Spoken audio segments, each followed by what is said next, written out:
সম্প্রতি চট্টগ্রামের মিরসরাইতে চাঁদাবাজি, হামলা, ভাঙচুর, লুটপাট, অগ্নিসংযোগের ঘটনা বেড়েছে। এসব ঘটনায় অতিষ্ঠ হয়ে উঠেছে জনজীবন। এছাড়া এলাকায় বেড়েছে মাদক ব্যবসা সহ সীমান্তবর্তী চোরাকারবারিদের দৌরাত্ম্য।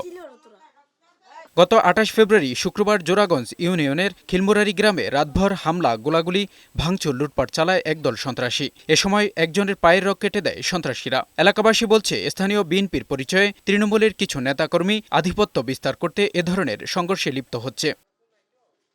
স্থানীয়দের অভিযোগ, ঘটনাটির শুরুর দিকে পুলিশ বা প্রশাসন কার্যকর কোনো ব্যবস্থা গ্রহণ করেনি। পরে গভীর রাতে পুলিশ ও সেনাবাহিনী গিয়ে পরিস্থিতি নিয়ন্ত্রণে আনে। এ ঘটনায় জোড়াগঞ্জ থানায় ২৪ জনের নাম উল্লেখ করে অজ্ঞাত ১৫ জনকে আসামি করে একটি মামলা করা হয়। পরে পুলিশ ২ জনকে আটক করে জেলহাজতে পাঠিয়েছে। এদিকে মামলার এজাহার নিয়ে প্রশ্ন উঠেছে। স্থানীয়দের অভিযোগ, আসামি তালিকায় থাকা অনেকেই গত ৫ আগস্টের পর থেকে এলাকা ছাড়া। এই ৮টার পরে আমরা দুয়ার ভাঙ্গিলার হোলা বড্ডাগারে আঁচা দিছে।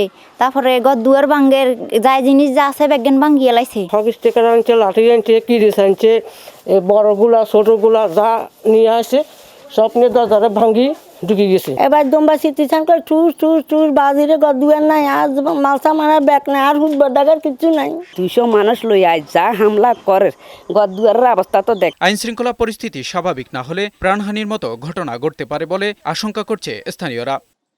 এসব ঘটনায় এলাকায় আতঙ্ক বিরাজ করছে।